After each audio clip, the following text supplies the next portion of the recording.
Hello दोस्तों, स्वागत है आप सभी का हमारे चैनल केएफई की पावर में। आज हम डीएलएड सेकंड सेमेस्टर के महत्वपूर्ण विषय प्रारंभिक शिक्षा एवं नवीन प्रयास 2016 का प्रीवियस क्वेश्चन पेपर हल करने वाले हैं। अगर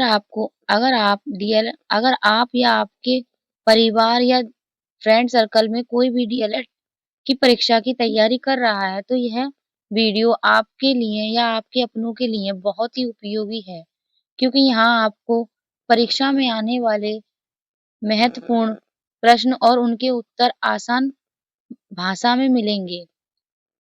इसीलिए वीडियो को अंत तक जरूर देखिए ताकि कोई भी महत्वपूर्ण प्रश्न छूट ना जाए। चलिए तो बिना देर किए हुए आगे बढ़ते हैं और क्वेश्चन की तरफ आते हैं। चलिए देखिए, हेडिंग भी डल रहा है इस पे। देखिए, डीएलएड सेकंड सेमेस्टर प्रारंभिक शिक्षा के नवीन प्रयास previous year solve question paper 2016। अच्छा देखिए, एमसीक्यूज देख लेते हैं। वस्तुनिष्ठ भी बोलते हैं इन्हें, और पेपर में तो आपके वस्तुनिष्ठ ही लिखा आएगा, वस्तुनिष्ठ। चलिए पहला पहला देखते हैं। पटेल एक्ट संबंधित है। चलिए बताइए, पटेल एक्ट किससे संबंधित है? बताइए। निःशुल्क एवं अनिवार्य शिक्षा के विरुद्ध से, अनिवार्य प्राथमिक शिक्षा पर बने कानून से, प्राथमिक शिक्षा में गुणात्मक व परिमाणात्मक वृद्धि से, पूर्व पूर्व प्राथमिक शिक्षा से। चलिए बताइए, इसका सही आंसर बताइए। तो इसका सही आंसर है ओ, ये क्या हो रहा है? ज्यादा डार्क चल रही है।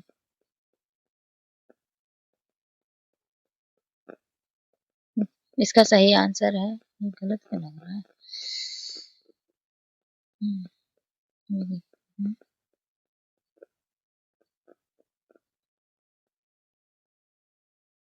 अच्छा, चलिए इसको सेट कर लेते हैं पहले। अभी भी गलत ही रहा है।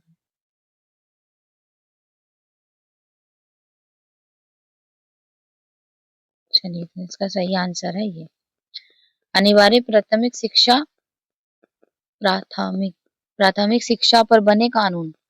अच्छा, इसका एक ट्रिक भी, अगर आप ट्रिक के साथ याद करना चाहें तो ट्रिक के साथ भी कर सकते हैं।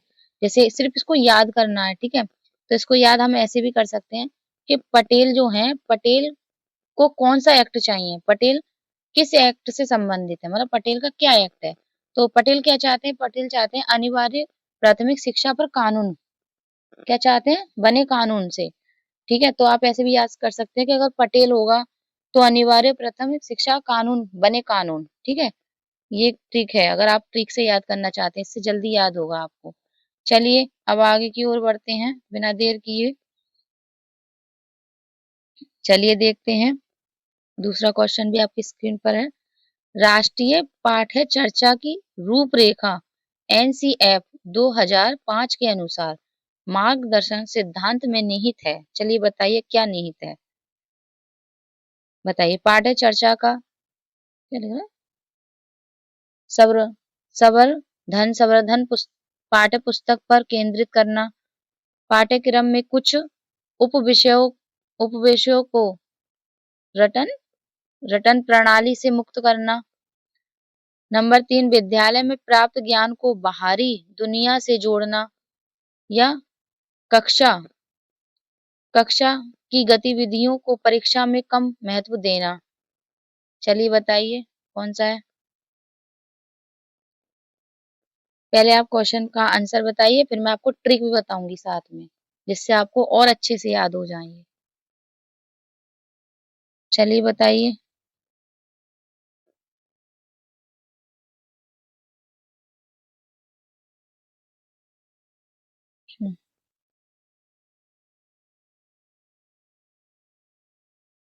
चलिए बताइए। तो इसका आंसर है ये। हम्म क्या हो रहा है? इसका आंसर है तीसरा। ये क्या हो रहा है?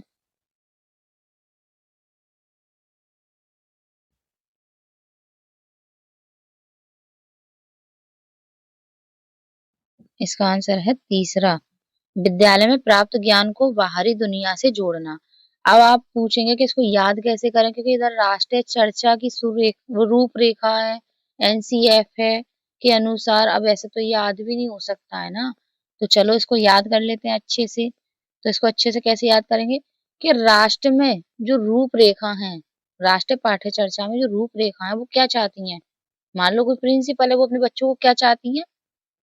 ऐसा मान लो कि प्रिंसिपल है अपने स्कूल की। अब बताइए एक प्रिंसिपल क्या चाहता है, बताइए आप।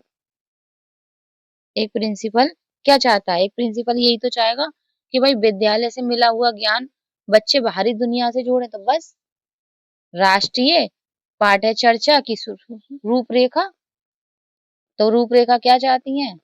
रूपरेखा ये चाहती है कि विद्यालय से प्राप्त ज्ञान को बच्चे बाहरी दुनिया से जोड़ें। बच्चे आप अपने पास से जोड़ लीजिए, इससे आपको ये क्या होगा, याद हो जाएगा ये आपको। ठीक है, ये आपको याद हो जाएगा। चलिए तो आगे बढ़ते हैं।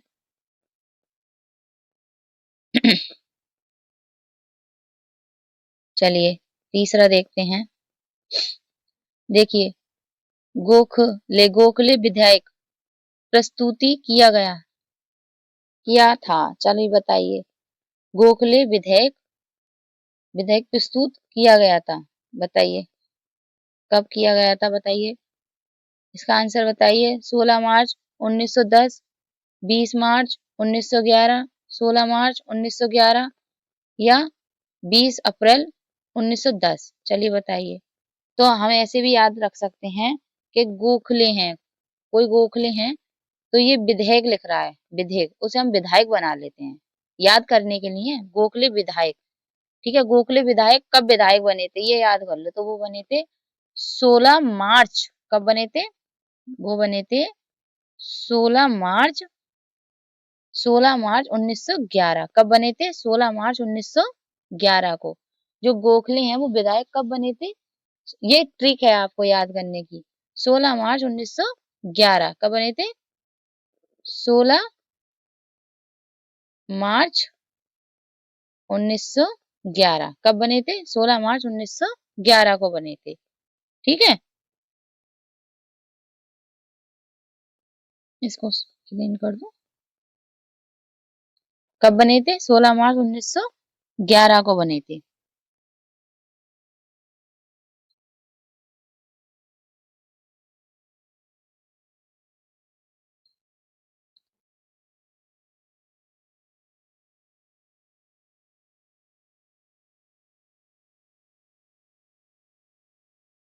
अच्छा, अब इसको ईमानदारी से, बिना बेईमानी किए, इसको, इसके आंसर पे ऐसे हैंड्स हैंड्स रख के और क्वेश्चन को पढ़िए और बताइए कि गोखले विधायक प्रस्तुति किया गया था, कब किया गया था। मतलब सोच लीजिए गोखले जी हैं कोई, कब कब विधायक बने थे। तो ईमानदारी से हाथ रख के और अब फिर बताइए कब बने थे। तो वो बने थे 16 मार्च 1911 को। चलिए आप लोग भी बताइए मुझे कमेंट बॉक्स में कब बने थे वो।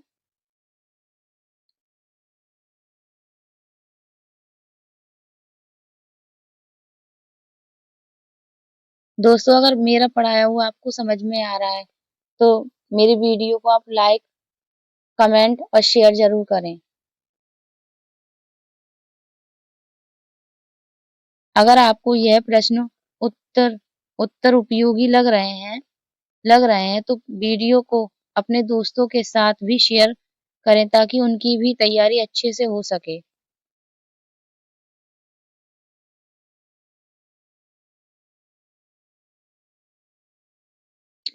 चलिए बढ़ते हैं नेक्स्ट नेक्स्ट क्वेश्चन की ओर। चलिए, पहले आप अपनी तरफ से आंसर दीजिए, मैं उसके बाद ट्रिक बताऊंगी, मैं ट्रिक के साथ ही बताऊंगी ताकि कि आपको अच्छे से याद हो जाए। अभी वैसे देखा जाए तो टाइम भी कम है, अप्रैल आ गया और अप्रैल के लास्ट तक में एग्जाम हो जाएंगे डीएलएड के।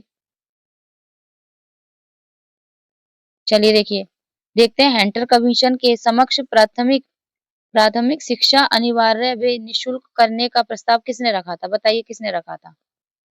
ईमानदारी से बताइए, जिस जिसको पता है वो कमेंट बॉक्स में लिखिए। बताइए किसने किया था? दादा भाई नौरोजी ने, ईश्वर चंद विद्यासागर ने, महात्मा गांधी ने या जवाहरलाल नेहरू ने? किसने किया था बताइए? बताइए किसने किया था? तो इसका आंसर है दादा भाई नौरोजी, नौरोजी ने।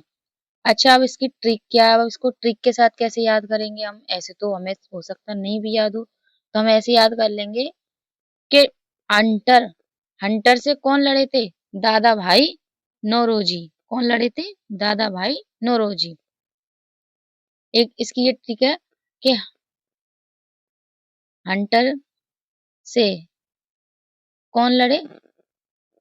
दादा भाई, इधर ले देखो, नौरोजी। हंटर से कौन लड़े थे? दादा भाई नौरोजी। ठीक है, ये थोड़ा साफ नहीं दिख रहा है ना? चलो मैं अगली बार लिखूंगी तो साफ ही लिखूंगी।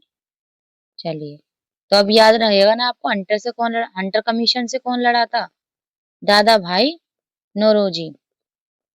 चलिए आगे बढ़ते हैं, नेक्स्ट क्वेश्चन देखते हैं। प्राच्य पश्च पश्चाताय विवाद का जन्म कब हुआ?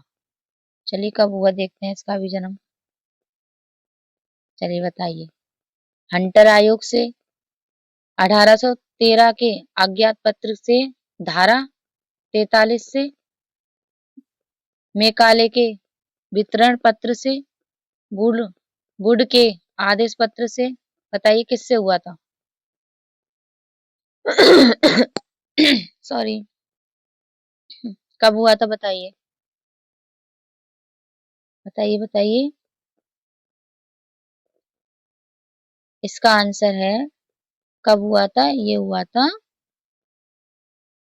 1813 के आज्ञा पत्र से, धारा 43 से। कब हुआ था? अब कैसे याद करोगे भाई? इसकी भी ट्रिक होनी चाहिए ना। तो आप ऐसा याद कर लीजिए कि पछतावा कब हुआ था? पश्चात पश्चाताप, आप इससे ऐसे याद कर सकते हैं, पछतावा कब हुआ था? ठीक है, पश्चात पश्चाताप कर लीजिए। पश्चाताप कब हुआ था आपको? तो पश्चाताप कब हुआ था? तो हुआ था 1813 में, आज्ञा पत्र से। आज्ञा पत्र से धारा, धारा कौन सी थी? 43 से। चलिए आगे बढ़ते हैं। देखिए 6 क्वेश्चन पर आ गए हम। शिक्षा आयोग 1964 से 66 के अध्यक्ष थे। अच्छा बताइए, अब देखिए, अब इसका देखिए, ऑप्शन आपके सामने है। डॉक्टर ए लक्ष्मी स्वामी मुदलियार, और 2 श्री एम टी व्यास, और 3 पर है Shri D S Kothari, number 4 doctor Tarachand. राष्ट्रीय, चलिए आंसर बताइए इसका, इसका आंसर बताइए। तो इसका आंसर है श्री डी एस कोठारी। अब आपको इसको याद कैसे करेंगे? ट्रिक भी तो चाहिए, तो याद कैसे करेंगे?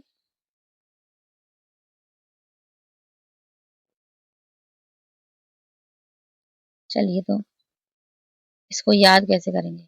इसको याद करेंगे कि शिक्षा आयोग 1964 से 66 के अध्यक्ष, अध्यक्ष कौन रहे थे? 1964 से 66 के अध्यक्ष कौन रहे थे? तो हम याद कर लेंगे कि शिक्षा आयोग के 1966, ये तो जैसे सीधा ही है, तो आप कर लेंगे डी एस कोठारी, या कोठारी भी बोल लेंगे, कोठारी थे तो कोठारी में यही आएगा।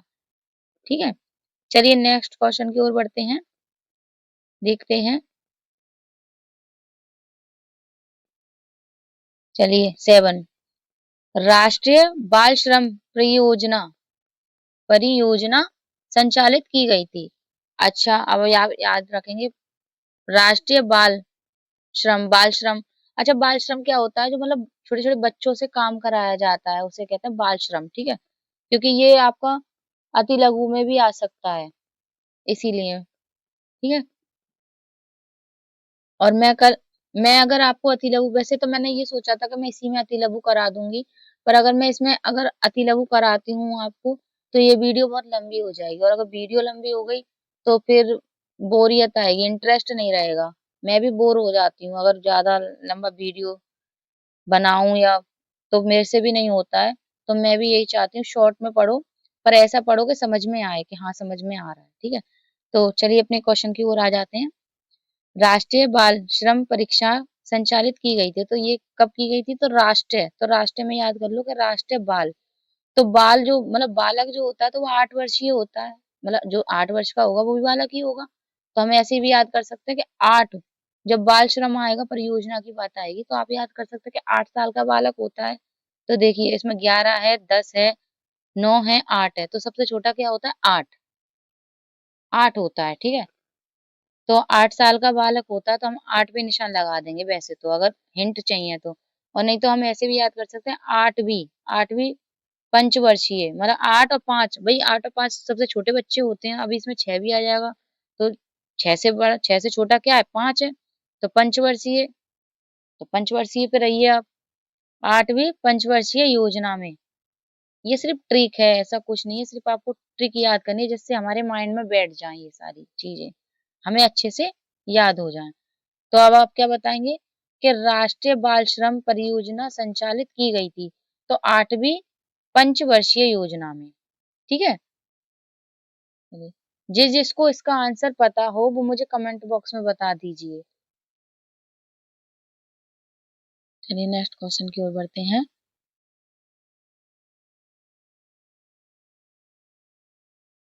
चलिए तो पढ़ते हैं।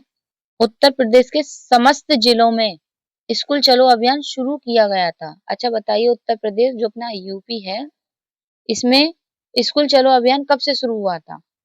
तो वर्ष 2001 से, वर्ष 2002 से, वर्ष 2003 से, वर्ष 2004 से। बताइए कब से हुआ था? कब से हुआ था? बताइए कब से हुआ था? तो ये हुआ था 2002 से। कब हुआ था? 2002 से। वैसे 2002 देख के मुझे एक चीज याद आ गई, इसमें मेरा जन्म हुआ था 2002 में। मतलब मेरे जन्म के टाइम जब मैं पैदा हुई थी तभी अभियान चला था। चलिए, तो ये कब से शुरू हुआ था? ये तो आसान है, मतलब इजी है, ये तो आप ऐसे भी पढ़ सकते हैं। स्कूल अभियान कब चला था, स्कूल चलो अभियान कब चला था? तो ये चला था 2002 से। और ऐसे भी याद कर लेना कि प्रीति मैडम का जन्म हुआ था, और अच्छे से याद हो जाएगा। 2002 से। चलिए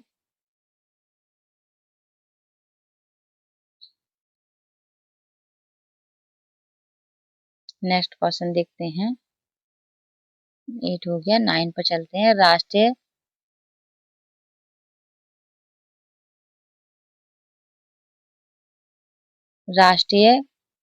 साक्षरता मिशन की स्थापना के बाद सर्वप्रथम संपूर्ण साक्षरता अभियान की घोषणा की गई थी। बताइए कहाँ से की गई थी? अच्छा, हम ऐसे भी याद कर सकते हैं कहाँ से, ये तो बहुत आसान है। राष्ट्रीय साक्षरता मिशन स्थापना के बाद सबसे पहले कहाँ से घोषणा हुई थी संपूर्ण भारत में? तो ये हुई थी, बताइए कहाँ से हुई थी? केरल राज्य से हुई थी, मध्य प्रदेश से हुई थी, राजस्थान से हुई थी, या उपयुक्त में से किसी में से नहीं हुई थी? बताइए कहाँ से हुई थी ये? तो इसका आंसर है कि ये केरल से हुई थी। और ये तो इसके लिए तो कोई ट्रिक भी नहीं चाहिए, राष्ट्रीय साक्षरता है, साक्षरता की स्थापना, और उसके बाद संपूर्ण भारत से घोषणा कहाँ से हुई थी? तो केरल से हुई थी।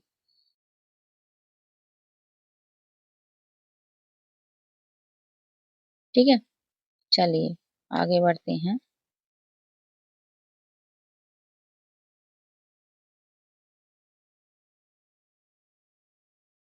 हम्म, चलिए नंबर 10 देखते हैं। क्वेश्चन 10, पूर्व प्राथमिक शिक्षा संबंधित है। बताइए किससे शिक्षा संबंधित है? जो पूर्व पूर्व है, मतलब वो किससे संबंधित है? तो किससे है? 0 से 8 वर्ष तक के बच्चों के लिए।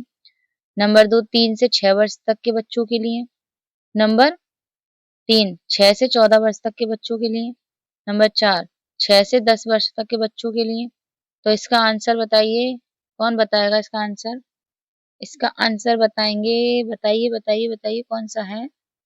तो इसका आंसर है दूसरा। चलिए तो बताइए इसका आंसर कौन सा है? तो इसका आंसर है दूसरा, 3 वर्ष से 6 वर्ष तक के बच्चों के लिए। पूर्व प्राथमिक शिक्षा संबंधित है, किससे है? 3 वर्ष से 6 वर्ष तक के बच्चों के लिए। चलिए नेक्स्ट क्वेश्चन की ओर बढ़ते हैं। 11 क्वेश्चन 11 देखिए, यशपाल समिति का गठन किया गया था। अच्छा बताइए, यशपाल समिति का गठन कब किया गया था? वर्ष 1990 में, वर्ष 1991 में, वर्ष 1992 में, 1993 में, शिक्षा बिन बोझ के।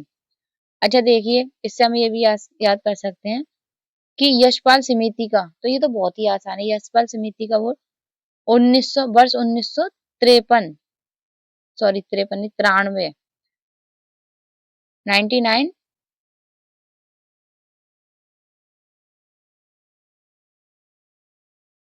1993 कब हुआ था? 1993 शिक्षा बिन बोझ। अच्छा इसमें जो एक क्वेश्चन भी आता है, शिक्षा बिन बोझ मतलब किसका प्रस्थान था? तो ये भी यशपाल का ही था। आप यशपाल का ही लिख सकते हैं इसमें भी, अगर आ जाए तो। ठीक है, चलिए नेक्स्ट क्वेश्चन की ओर बढ़ते हैं। बुनियादी शिक्षा संबंधित नहीं है, बताइए। बुनियादी शिक्षा संबंधित नहीं है, ये क्वेश्चन गलत टाइप, मतलब टाइप गलत हो गया इसका। बुनियादी शिक्षा संबंधित अगर है आए, देखिए अगर है आता है तो आप महात्मा गांधी लगाना, अगर है आता, पर इसमें नहीं है, पर ये गलत टाइप हुआ है, संबंधित नहीं है, बुनियादी शिक्षा संबंधित नहीं है, तो इसमें तो ये गलत है, क्वेश्चन ही टाइप गलत हो गया ये। हम्म,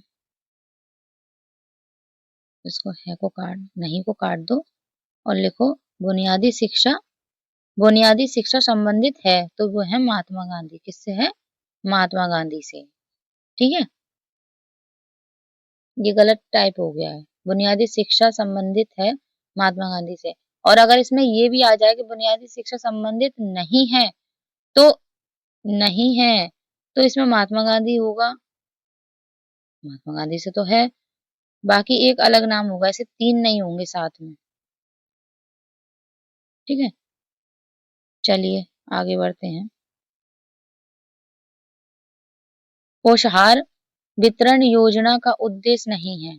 अच्छा बताइए, पोषाहार वितरण का उद्देश्य नहीं है, बच्चों को विद्यालय में ठहराव तथा वृद्धि कराना, नहीं है, है ये तो है।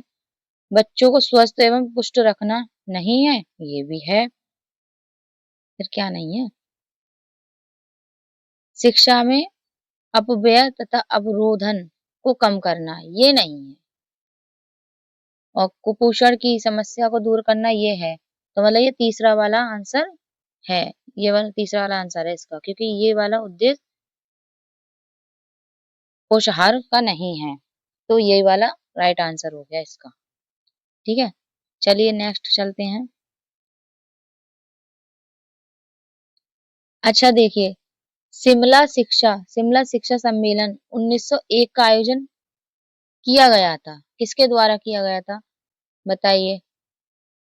ए सॉरी, 1 2 3 4, कौन सा ऑप्शन सही है बताइए, बताइए। चलिए मैं बताती हूँ आपको, इसका सही आंसर है लॉर्ड कर्जन द्वारा। अच्छा अब इसकी एक ट्रिक भी है, अगर आप करना चाहें तो ऐसे भी कर सकते हैं कि लॉर्ड कर्जन ने शिमला शिक्षा सम्मेलन, तो ऐसे भी याद कर सकते हैं लॉर्ड कर्जन शिमला गए सम्मेलन 1901 में, ऐसे भी आ सकता है कि लॉर्ड कर्जन शिमला सम्मेलन सम्मेलन आयोजित किया गया था, कब किया गया था, तो 1901 भी हो सकता है, ऐसे घुमा के ही पूछ सकता है, या ऐसे भी पूछ लिया उसने शिमला शिक्षा सम्मेलन। और ये आपका 2016 का है, ये आपका 2016 का प्रीवियस पेपर है ये। और इससे लगभग 23 में भी आए हैं इसके क्वेश्चन, लगभग मतलब काफी क्वेश्चन 23 में भी आए हैं। तो अभी भी आने की बहुत सारी संभावना है, तो ईमानदारी से पढ़िए और वीडियो को पूरा देखिए। और अपने दोस्तों, फ्रेंड सर्कल, जहाँ भी आप, कोई भी अगर आपका अपना डीएलएड की तैयारी कर रहा है तो ये वीडियो उसको शेयर करिए ताकि उसकी भी तैयारी अच्छे से हो सके। चलिए, नंबर 15, ये हमारा लास्ट क्वेश्चन है। इसके बाद हमारे अति लघु स्टार्ट हो जाते हैं। पर अति लघु हम अभी नहीं कराएंगे, क्योंकि अगर अभी कराएंगे तो बहुत लंबा हो जाएगा और आप भी बोर हो जाओगे और मैं भी बोर हो जाऊंगी। ठीक है, चलिए। और मैं नहीं चाहती हूँ कि ना आप बोर हो ना मैं बोर हूँ, बोर ही नहीं होनी चाहिए कोई भी। ठीक है, चलिए। शिक्षा को संवर संवर्ती सूची में स्थान दिया दिया है या दिया था लिख लीजिए। बताइए।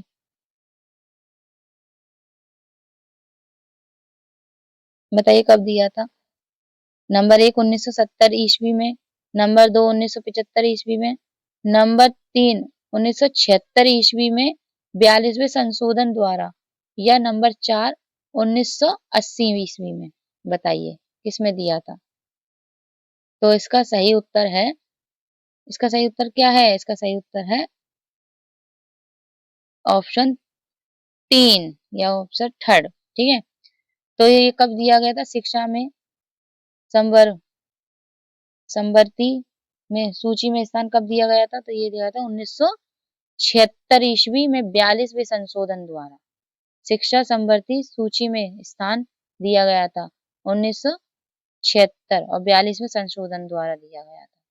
चलिए, तो ये हमारा लास्ट हो गया।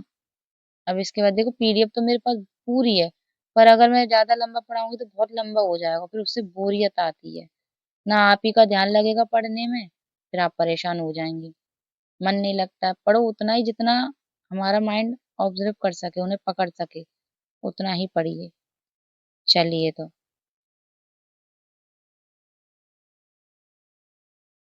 आज का लास्ट क्वेश्चन करा दिया, 15 हो गए। तो अब ईमानदारी से बताइए, 15 में से अब आपको कितने क्वेश्चन याद हो गए यहीं के यहीं ट्रिक के साथ। बताइए। बताइए कितने क्वेश्चन आपको याद हो गए।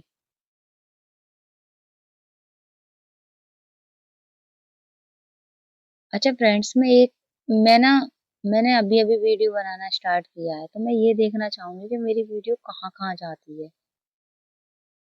तो आप जिस भी स्टेट से या जिस भी जिले से आप ये वीडियो देख रहे हैं, तो आप मुझे बस बता दीजिए आप कहाँ से मेरी वीडियो देख रहे हैं, जिससे मुझे पता पड़े और थोड़ी सी खुशी भी हो जाएगी देख के कि वीडियो मेरी कहाँ तक पहुंच रही है। तो इतना सा तो कर सकते हैं आप लोग मेरे लिए। प्लीज फ्रेंड्स, अगर आप मेरी वीडियो देखो और आप जहाँ से भी हो, तो बस मुझे ये उसमें लिख देना अपने स्टेट या अपने जिले का नाम, अपनी डिस्ट्रिक्ट का नाम, आप जहाँ से मेरी वीडियो देख रहे हो, गांव से, शहर से, कस्बे से, जहाँ से भी मेरी वीडियो देख रहे हो, बस इतना सा मेरे लिए कर देना ताकि मुझे पता पड़े कि मेरी वीडियो मतलब कहाँ तक जा रही है, मतलब किस देश तक, सॉरी देश नहीं, सॉरी किस किस जिले तक जा रही है, किस स्टेट तक जा रही है, कहाँ तक पहुंच रही है मेरी वीडियो, जिससे मुझे दिखाई दे। चलिए तो सॉरी। चलिए तो फ्रेंड्स, ये आज हमारा लास्ट क्वेश्चन था, ये लास्ट क्वेश्चन भी हम कर चुके हैं। और मैं उम्मीद करती हूँ कि मेरा पढ़ाया हुआ आपको समझ में आया होगा, ट्रिक के साथ कराया है आज मैंने। और ये तो आप मुझे ईमानदारी से बता सकते हैं कि आपको कितने क्वेश्चन याद हो गए, पर मुझे तो उम्मीद है कि 15 में से अगर ज्यादा ना, तो आपको 13 तो याद हो गए होंगे ट्रिक के साथ। चलिए, तो उम्मीद है कि वीडियो आपके डीएलएड एग्जाम प्रिपरेशन में मदद करेगी। अगर अगर वीडियो पसंद आई हो तो लाइक करें, चैनल को सब्सक्राइब करें और अपने दोस्तों के साथ शेयर जरूर करें। चलिए, तो मिलते हैं अगली वीडियो में एक और इम्पोर्टेंट क्वेश्चन पेपर के साथ। चलिए, धन्यवाद। बाय। खुश रहिए, पढ़ते रहिए।